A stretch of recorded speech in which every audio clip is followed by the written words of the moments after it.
नमस्कार मित्रांनो, सुस्वागतम. लक्ष्मीच्या पावलांनी या मालिकेच्या आजच्या भागामध्ये अद्वैत रूममध्ये येतो तर कला आता पाहुण्यांची यादी वगैरे करत असते. अद्वैत आतमध्ये येतो आणि अद्वैत आतमध्ये आल्यानंतर तो इतका खुश असतो. तो म्हणतो की खरे खरे भावाचं लग्न ही फिलिंग्स किती छान आहे बरं. एक अशी वेगळीच जबाबदारी असते, पण अगं खरे त्यात एक वेगळाच आनंद असतो. घरामध्ये सगळेजण इतके खुश आहे, अगदी एक सण आल्यासारखं. सगळ्यांच्या मूड अगदी छान आहेत, अगदी एक लग्नघर असल्यासारखं. आता लग्नघर हे आपलं घर आहे.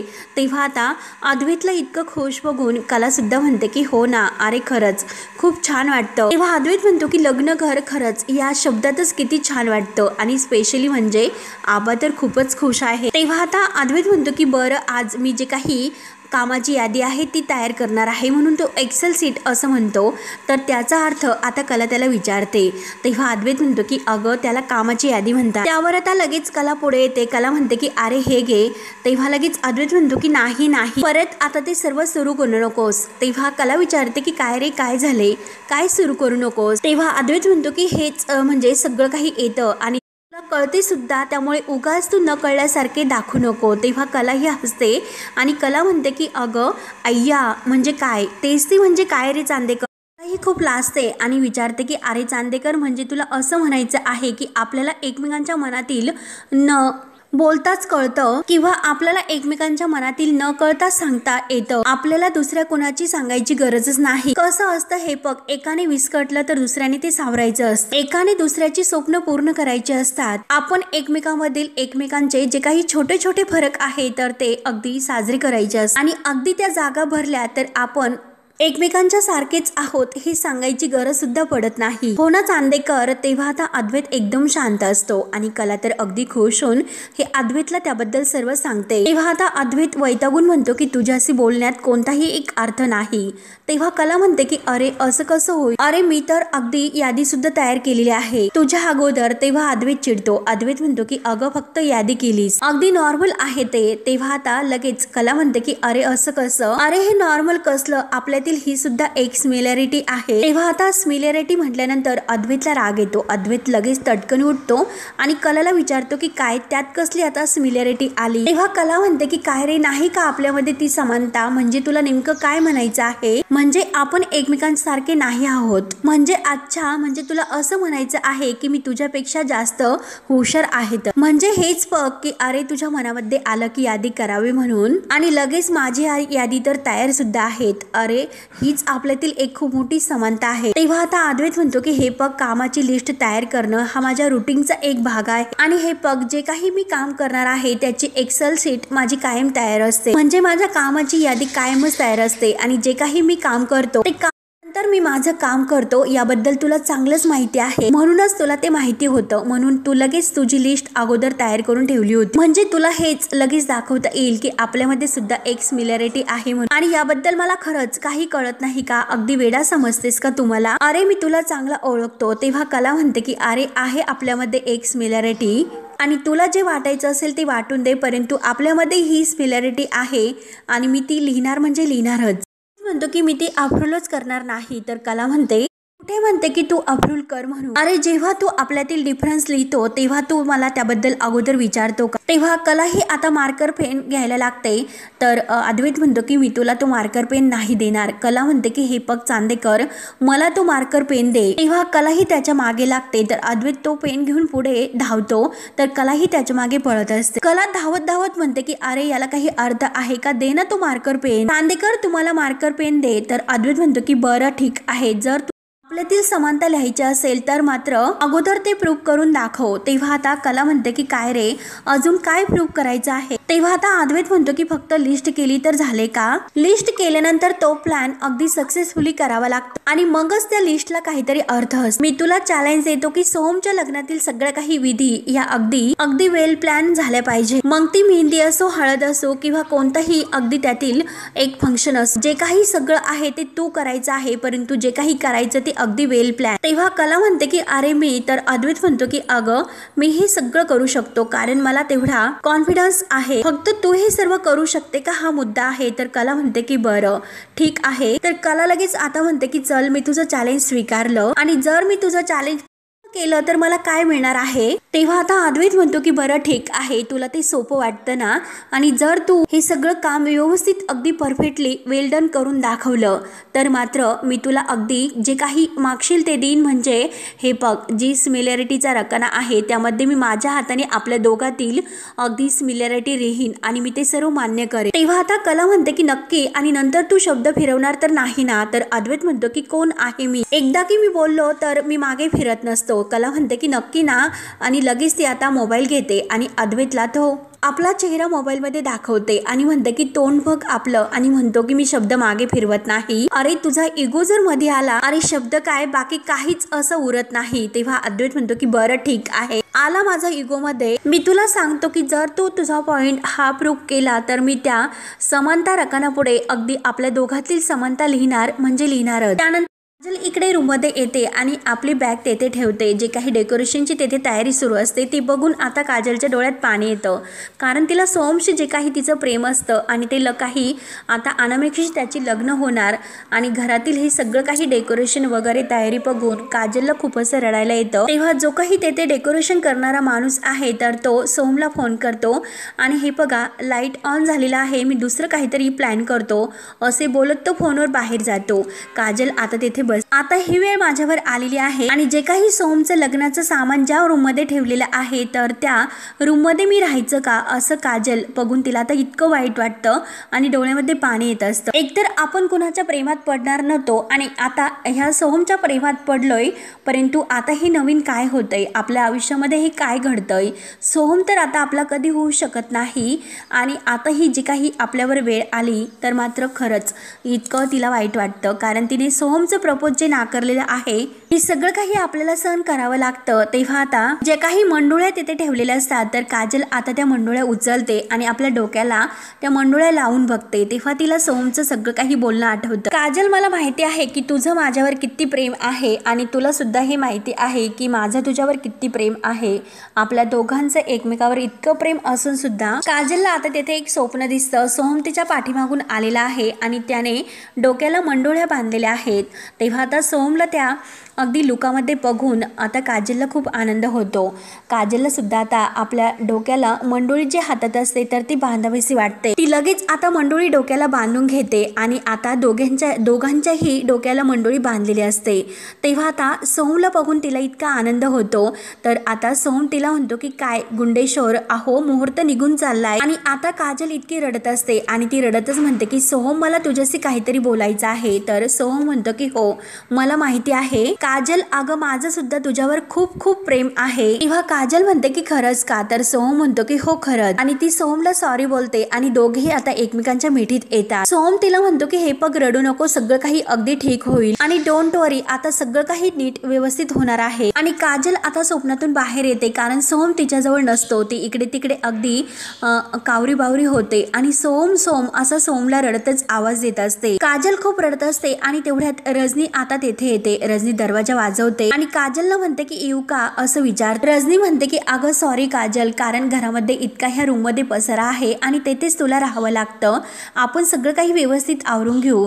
तेव्हा आता काजल आपल्या डोळ्यातील पाणी पुसते आणि रजनीला म्हणते की रजनी मॅडम, अहो काही टेन्शन घेऊ नका, मी आहे ना, मी सगळं काही व्यवस्थित आवरून घेते. तेव्हा मात्र आता रजनी इतकी खुश होते. रजनी म्हणते की अगं काजल, तू जे काही आता हा मी आहे तर त्यात आपण म्हणतो ना, खरंच त्यात खूप छान असं वाटतं, अगदी गोडपणा वाटतं, अगदी दिलखुलास. आणि हा पाण्याचा तांब्या घ्या, तुला पाणी लागेल. तेव्हा काजल आता थँक्यू बोलते. तेव्हा आता रजनी ही तेथून जायला निघते. त्यानंतर आता इकडे कला विचार करते. तिला आठवते की मी आता सकाळपासून कामाच्या नादामध्ये गुंड्याकडे गेलीच नाही, गुंड्याकडे जायचं तर राहूनच गेलं. तेव्हा आता रजनी तर तेथेच असते. तेव्हा कला तेथे येते आणि म्हणते की रजनी मॅडम, अहो तुम्ही तेथे येथे. तेव्हा कला आतमध्ये आल्यानंतर आता रजनी म्हणते की हो ना अगं, मी इथेच आहे काजल जवळ, तिला पाणी देण्यासाठी आले होते. तेव्हा आता कला म्हणते की हो ना, मी सुद्धा तिलाच भेटायला आले होते. तेव्हा आता काजल मुद्दाम आता इतकी फ्रेश आहे असं दाखवते आणि त्या दोघींना सुद्धा म्हणते की आपण एकदम असं मस्त आहोत, काही कमाल अशी. तेव्हा आता काजल जे काही आपण हा शब्द म्हणत असते तर रजनीला त्याचं खूप असं हसू येत असते आणि रजनी आता काजलला म्हणते की हे बघ, मी तुला परत एकदा सांगते की तुझी ताई आहे, किंबहुना अगं तुझ्या दोन्ही बहिणी येते आहेत, पण तरी सुद्धा तुला काही सांगावंसं वाटलं, बोलावंसं वाटलं तर मी आहे हे लक्षात घे. तेथे त्या घरात जशी तुझी आई आहे तर येथे मी आहे असं समज. परंतु काजल हे बघ, अगं तुम्हा मुलांचं आजकाल काय आहे ते खरंच मला नाही कळत. आणि कलाला म्हणते की अगं कला हे बघ ना, आज सोहम आणि काजल एकमेकांचे इतके छान मित्र होते तेव्हा मला असं वाटलं होतं त्या दोघांचं जुळतं की काय. तेव्हा आता हे ऐकल्यानंतर आता काजलला एक खूप मोठा प्रकारचा धक्का बसतो. तिला वाईट वाटतं कारण रजनी मॅडम जे काही बोलत आहे ते खरंच आहे. तेव्हा कला आता रजनीकडे आणि काजलकडे बघत असते. अगं मला तू काय आणि कला काय कायम हे आपल्याशीच वाटतं. म्हणजे हे बघ मला माहिती नाही परंतु अगदी पहिल्या दिवसापासून माझं आणि कलाचं खरंच खूप छान नातं जुळलेलं आहे. आणि अगं काजल तू तर कलाची सावली आहे, त्याच्यामुळे तुमचं जर जुळलं असतं ना खरंच मला ते खूप आवडलं असतं. म्हणजे हे बघ तू जर काजल या घरामध्ये सून म्हणून आली असती तर खरंच मला खूप आवडलं असतं. तेव्हा आता काजलचे डोळे भरून येतात. काजल रडतच म्हणते की अहो रजनी मॅडम काही कसं. त्यावर आता रजनी म्हणते की अगं हो अगं तसं काही नाही परंतु मी माझ्या मनातील बोलले आणि हे तर सगळ्यांना माहितीच आहे. आणि हे बघ कला आणि तू आहे, जर दुसरं कोणी असतं तर मी नसतं बोलले परंतु तुमच्या दोघींकडे मला मन मोकळं करण्यासाठी अजिबात काही वाटत नाही. आणि हे बघा मनात जर आलं तर ते बोलून मोकळं व्हावं आणि त्यामुळे आपण जर दुसऱ्याशी बोललो तर आपल्याला सुद्धा बरं वाटतं, आपलं मन मोकळं होतं, आपल्या मनामध्ये ही अशी गाठ राहत नाही. तेव्हा कला म्हणते की हो ना रजनी मॅडम अगदी खरं आहे तुमचं. तेव्हा आता रजनी मॅडम सुद्धा आपल्या लग्नाला तयार होत्या आपल्या नात्याला. म्हणून काजलला इतकं वाईट वाटत असतं की आता खरंच आपण सोहमला डावलायला नको होतं. तेव्हा आता रजनी ही कलाला म्हणते की कला अगं तुला माहिती आहे अगं कला मी आता सासू होणार आहे आणि खरंच याचं मला नाही म्हणते परंतु खरंच मनातून खूप असं दडपण आलेलं आहे. त्या अनामिकाचा स्वभाव कसा असेल हे आपल्याला नाही माहिती आणि तशी अनामिका गोड मुलगी आहे, सोहमची पसंती आहे त्यामुळे ती कधीही नाही चुकणार. तेव्हा आता काजल रजनीकडे बघत असते तर कला म्हणते की अहो रजनी मॅडम खरंच अनामिका खूप अशी छान आणि गोड मुलगी आहे आणि स्वभावाने सुद्धा खूप छान आहे. तर रजनी म्हणते की हो ना. आता हे दोघी एकमेकींची गप्पा करत असतात परंतु आता काजलचे डोळे अगदी भरून येतात. त्यावर आता रजनी काजलकडे बघत म्हणते की या सगळ्यापेक्षा यात जे काही सख्खे मित्र असतात ना ते जास्त महत्वाचे असतात. म्हणून काजल अगं मी तुला विचारते आणि तुला तर सोहम तर माहितीच आहे. अगं काजल तुला कशी वाटली बरं अनामिका. म्हणजे अगं तुम्ही तर अगोदर भेटला असेल ना. तेव्हा आता काजल मुद्दाम थोडीशी हसते आणि म्हणते की रजनी मॅडम अहो तुम्ही काही काळजी करू नका, अनामिका खरंच खूप छान मुलगी आहे. तुम्ही आत्ताच तर म्हणाल्यात ना की सोहमची पसंत कधीही चुकीची नसेल. तेव्हा आता रजनी म्हणते की हो ना असंच होऊन दे. बरं काजल तुला जर काही लागले तर नक्की सांग आणि मी जे काही बोलले त्याचं वाईट वाटून घेऊ नको. आणि कला हे बघ ना अगं आपल्याला जेवणाचा मेनू ठरवायचा आहे त्यामुळे तू चल माझ्यासोबत. तेव्हा आता कला ही गुंड्याला बाय करून निघते. तेव्हा त्या दोघी बाहेर गेल्यानंतर काजलला आता इतकं खूप रडायला येतं, ती खूप रडत असते. त्यानंतर आता इकडे दिनकर घरी येतो तर संगीता विचारत असते. संगीताला आता काजलचा विचार आलेला असतो की नक्की काय होईल. तेव्हा आता दिनकर जे काही पाणी मागतो त्याकडे संगीताचं लक्ष नसते. तेव्हा आता दिनकर आतमध्ये येऊन बसतो तरी सुद्धा संगीताचं लक्ष नाही म्हणून तो परत उठतो आणि संगीता जवळ येतो. तो संगीताला म्हणतो की अगं संगे अगं लक्ष कुठे आहे तुझं. तेव्हा आता संगीताच्या डोळ्यात पाणी असतं. संगीता म्हणते की अहो मी काजलचा विचार करते, सारखा विचार तिचा डोक्यामध्ये येतच. माझी पोरगी तिकडे काय करत असेल हो. आपण एक काम करू, आपण तिला फोन करूयात का. आणि खरंच मला तिची खूप काळजी वाटते. तेव्हा दिनकर म्हणतो की हो ना माझ्या सुद्धा डोसक्यामध्ये तेच सुरू होतं, मी सुद्धा काजलचा विचार करतोय की तिकडे नक्की काय सुरू असेल. पुढ्यात आता संगीताच्या मोबाईलवर कॉल येतो आणि तो फोन तर काजूचाच असतो. तेव्हा संगीता म्हणते की अहो काजलचा फोन आहे आणि संगीता आता फोन घेते. तेव्हा मात्र आता काजल फोनवर खूप रडत असते आणि आई असं म्हणते तर संगीता आणि दिनकर यांना खूप वाईट वाटतं. संगीता विचारते की काय ग काजल काय झालं, का रडते. काजल म्हणते की आई मला इकडे नाही झेपत, मला खरंच हे सर्व नाही सहन होत. तेव्हा संगीता म्हणते की काजल अगं स्वतःला आवर, तू रडू नकोस, अगं तू रडू नको, तू शांत हो, आम्ही मेहंदीच्या कार्यक्रमासाठी तिकडे येतोय. आणि दिनकरला ती खुणावते की तुम्ही काजलला समजावा. तेव्हा दिनकर म्हणतो की काजल ऐक बाळा, मन अगदी स्थिर ठेव, सर्व काही ठीक होईल. आणि तुला कळतंय ना मी तुला काय म्हणतो बाळा, तू शांत हो, अगं जरा धीर धर. तेव्हा काजल रडत म्हणते की तुम्ही इकडे येण्याची मी वाट बघते, तुम्ही लवकर इकडे या. आणि अगदी मोठमोठ्याने ती आता रडत असते कारण काजलला आता एक खूप मोठ्या प्रकारचा आता हा धक्का पोहोचलेला असतो. कारण तिला सोहमवरती प्रेम झालेलं असतं आणि सोहमचं लग्न होतंय म्हणून ते आता धक्का तिला सहन होत नसतो. त्यानंतर आता इकडे राहुल आपल्या रूममध्ये बेडवर अगदी मस्त बघून मोबाईल बघत असतो. तेवढ्यात रोहिणी आणि नैना तिथे तावताव येतात. रोहिणी रागाने राहुलच्या हातातील मोबाईल हिसकावून घेते आणि परत रागाने त्याच्या अंगावर तो मोबाईल फेकून देते आणि रागाने म्हणते की मी याला सांगितलं होतं याला कोणताही सिरियस नाही म्हणून. कायम हा मूर्खासारखं काहीतरी बघत असतो. जे याला सांगितलं आहे ते त्याच्या लक्षात राहत नाही. तेव्हा राहुल आपला मोबाईल उचलतो आणि तो फुटला की काय म्हणून चेक करत असतो. तेव्हा रोहिणी त्याच्यावर चिडते. रोहिणी म्हणते की अरे राहुल, मी फक्त तुला एक काम सांगितलं होतं, ते काम तू हातात घेतलं की नाही करण्यासाठी. तेव्हा आता राहुल म्हणतो की मम्मा डोंट वरी, अगं तू काही काळजी करू नको, मी सगळं काही काम तुझं व्यवस्थित पूर्ण करेल. तर आता रोहिणी चिडते. रोहिणी म्हणते की काय रे, असं गेम खेळून तू काम पूर्ण करणार आहेस? आणि नैना हे बघ, आयुष्यभर मात्र हा गेमच खेळणार आहे. अरे राहुल, तू खरे गेम कधी खेळणार आहेस? अरे मी त्याची वाट पाहते. तेव्हा आता राहुल म्हणतो की मम्मा अगं तुला माहिती नसेल, अगं मी गेमला ऑलरेडी असं नेक्स्ट लेव्हलला घेऊन सुद्धा गेलेला आहे. आता फक्त मला त्या ऑफिसच्या पेपर्समध्ये अद्वैतचे जे काही डिवोर्स पेपर आहे ते असे लपवायचे आहेत आणि त्यावर फक्त मला अद्वैतची सही घ्यायची आहे. एकदा की सही झाली की त्या कलाखऱ्याचा इगो हर्ट होईल आणि ते जे काही आत्मसन्मानाचा डमरू वाजवते, डमरू वाजवत स्वतःच या घरातून निघून जाणार. बघतच राहा मम्मा काय होते. तेव्हा आता रोहिणी राहुलचं हे बोलणं ऐकून म्हणते, झाले का राहुल, उंटावरून शेळ्या ओळायच्या झाल्या का? मला एक गोष्ट सांग, फाईल्स कुठे आहेत? तेव्हा नैना म्हणते की मॉमिनला आहो त्यांनी फाईल सुद्धा मागवलेल्या आहेत. रोहिणी म्हणते की अरे मागवल्यात, अरे मागून ठेवायच्या होत्या. एकतरी काम असं परफेक्टली करत जा, अगदी वेळेवर करत जा. अरे तू तर अगोदर एव्हाना फाईल आणून ठेवायला हव्या होत्या.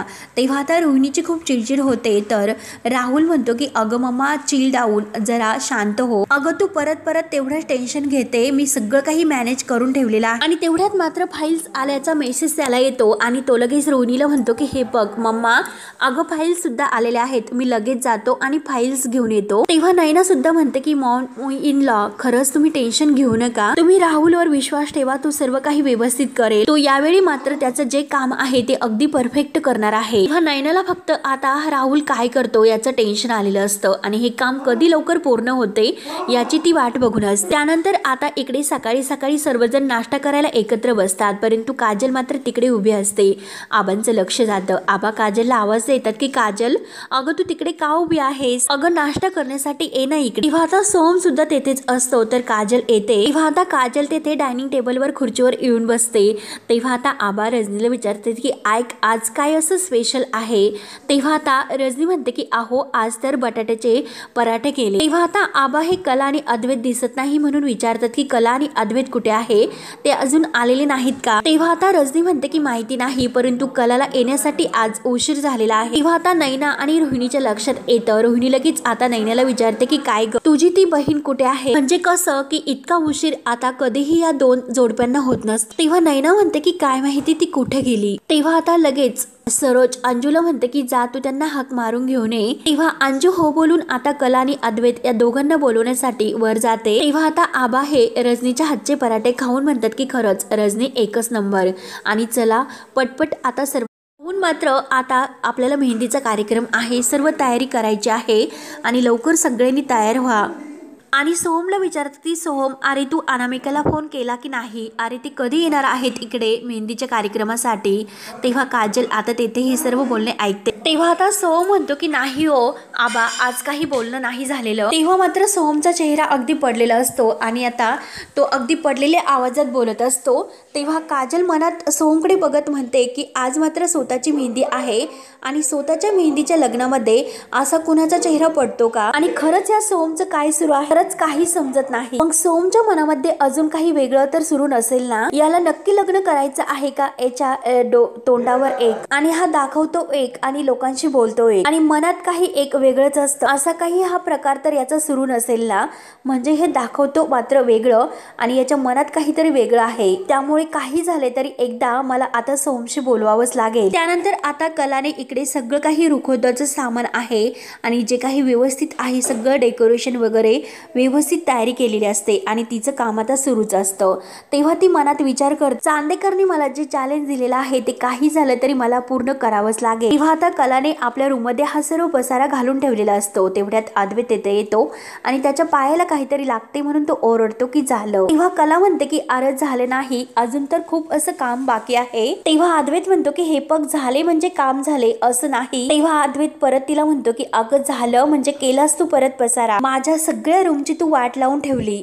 तर कला म्हणते की अरे काय बोलतो, अरे हे पग एखादा नवीन छान काहीतरी असं घडणार असेल तर इतका पसारा तर चालतो, अरे गोंधळातूनच काहीतरी नवीन घडतंय हे लक्षात ठेव, किऑस केऑस असं ती आता अद्वैतला ओरडते। तेव्हा अद्वैत रागाने म्हणतो, हा जो काही रूम मध्ये तू घालून ठेवलेला गोंधळ आहे ना तोच पुरेसा आहे, शब्दांचा गोंधळ मात्र तू आता घालू नकोस। आणि हे असं का होतं हे तुला माहिती आहे का? तर कला म्हणते की अरे असं म्हणजे कसं? तेव्हा अद्वैत म्हणतो की अगं असं म्हणजे हा सर्व पसारा, कारण तू मोर नाहीस आणि जर तुला मोर असता तर तुला पिसारा असता, अगं तू तर खरे आहे म्हणून तुला पसारा आहे। आणि जोरजोराने तो आता हसायला सुरुवात करतो आणि परत म्हणतो की बाद झालं, तू एकतर मला खूप बोर केलेला आहे, आता मात्र इरिटेट करू नको। त्यावर आता कला म्हणते की अरे तुला माहिती आहे का मी काय करते, अरे मी सोमच्या लग्नाचा रुखवत करते। तेव्हा आता अद्वैत म्हणतो की आतापर्यंत मला हे माहिती होतं, जी काही माहिती होती ती म्हणजे रुखवत आहे तर ते मुलीकडचे करतात। त्यावर आता कला म्हणते की वा, अरे तुला तर बरीच माहिती आहे आणि हे पग तुला म्हणून सांगते, मुलाकडील आणि मुलीकडील असं काही नसतं, शेवटी हौस महत्वाची असते आणि हौसेला काही मूल नसतं, नंतर आपण सगळ्यांचं एक कुटुंब होणार आहे आणि असून दे मी हे सर्व केलेलं आहे ना ते रजनी मॅडमला नक्की आवडेल।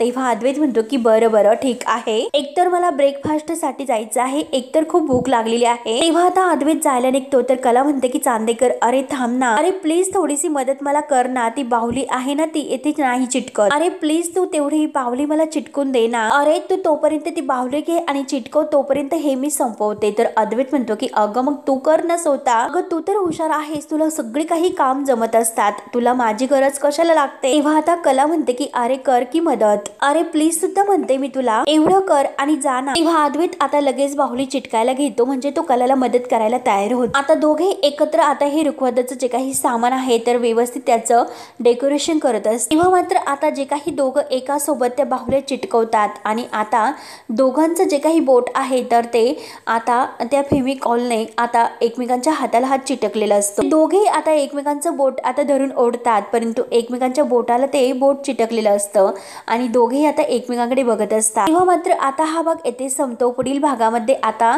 ह्या दोघांचं जे बोट आहे ते एकमेकांना खूप असं पॅक चिटकलेलं असतं, म्हणून ते आता तेथे बाथरूम मध्ये येतात आणि दोघांचाही आता एकमेकांच्या बोटाला ते बोट असतंच, परंतु आता हे दोघे लवकर का खाली येत नाही म्हणून आता सरोजच त्यांना बघायला वर येते। तर बाथरूम मध्ये आता ही दोघे एकमेकांच्या बोटाला ते बोट लावूनच असतात आणि नळाखाली ते आता अगदी पाण्याखाली धरतात आणि काढण्याचा प्रयत्न करतात। तेवढ्यात आता तेथे सरोज येते आणि हे सर्व बघून ती जोरात ओरडते की तुम्ही इथे काय करतात। तेव्हा आता त्यांचं ते काही बोट निघत नाही म्हणून ते दोघे आता किचन मध्ये येतात। सरोज अंजूला गरम पाणी करण्यासाठी सांगते आणि दोघेही आता ते बोट गरम पाण्यात धरतात। तेव्हा त्यांचं ते गरम पाण्याने बोट आता निघते। तेव्हा मात्र अद्वैत लगेच आता डायनिंग टेबलवर नाश्ता करायला येतो, परंतु सरोज किचन मध्ये कलाजवळ येते आणि कलाला म्हणते गम गुम डिंक काही वगैरे असून दे, परंतु तुमचा हात मी एकमेकांना कधीही चिटकून नाही देणार। तेव्हा मात्र कला म्हणते की डिंक तर सुटेल, परंतु नात्यांचा डिंक मात्र इतका सहजासहजी नाही सुटणार आणि सरोजकडे बघत असते। तेव्हा आता सरोजला खूप राग येतो।